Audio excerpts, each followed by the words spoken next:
I'm going to scan my audience for my persuasive speech.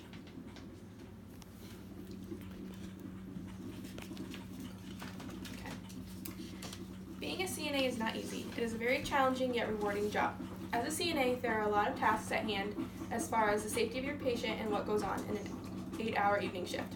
Once you clock in until you clock out, making sure everything that is done correct on those patients are your responsibility. I work 2:30 p.m. to 11 p.m., so that means I work half of the day shift as well as half of the night shift. Rounding on your patients and getting things taken care of for each patient is what the job is all about. Today, patients are more likely to have accidents if you check on them less frequently, but if you round on your patients hourly or even more often than that, your patients will be safer and happier. We use a checklist at work now that elaborates on what we are supposed to get done within our shifts for each patient. As soon as I arrive on my shift, the first thing I will do is get report from the offgoing CNA that I am taking over for. They have every detail that I need to know about each patient. For example, they will know the patient's diet, how they ambulate or walk, if they are on oxygen or room air, if they have any personal items with them, and if they are needing any extra assistance with anything. There's a lot more, but that is a brief description on some of the things I need to know. As we are getting and/or giving report to the other CNA, we are going room to room to introduce ourselves so the patients know who will be taking care of them. We also update any boards that are in the rooms. After I get report from the other CNA, I will go to the computer and type out my activities of daily living for each patient, so I also have it in the charting what I was told in report. Now that I have given a little explanation of how my shift starts, let me tell you why it is important to be thorough with your patients. The checklist has 17 things to be completed, with report to each room being one of them. It is important to have all the things on this checklist taken care of because it helps with the safety of the patients in many different ways. We check vital signs and blood sugars, and if those are out of range, we report them to the patient's nurse and we put it in our charting. We also go around and give fresh waters at the beginning and end of every shift.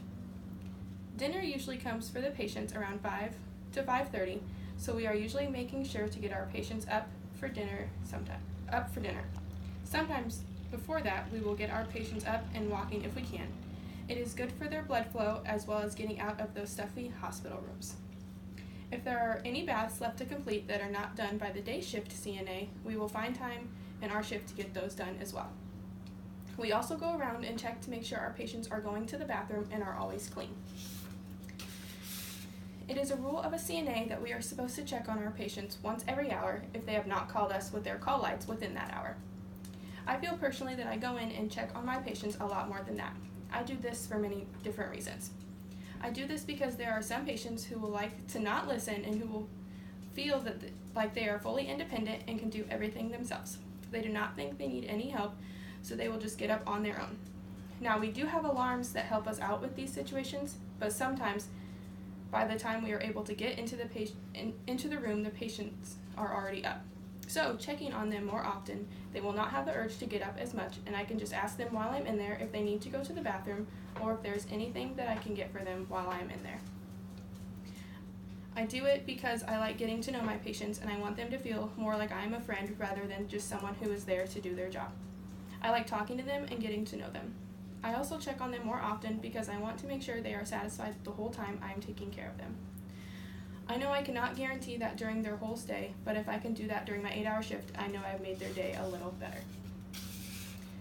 This kind of gives you a little insight on a day-to-day life of an evening CNA, but there's so much more that goes into it.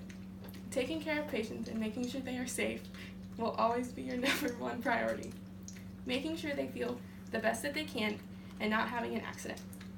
This career choice is not an easy one, and persuading people and letting them know that we do everything we can to keep our patients safe is the best thing we can do as CNAs. I will scan my audience one last time.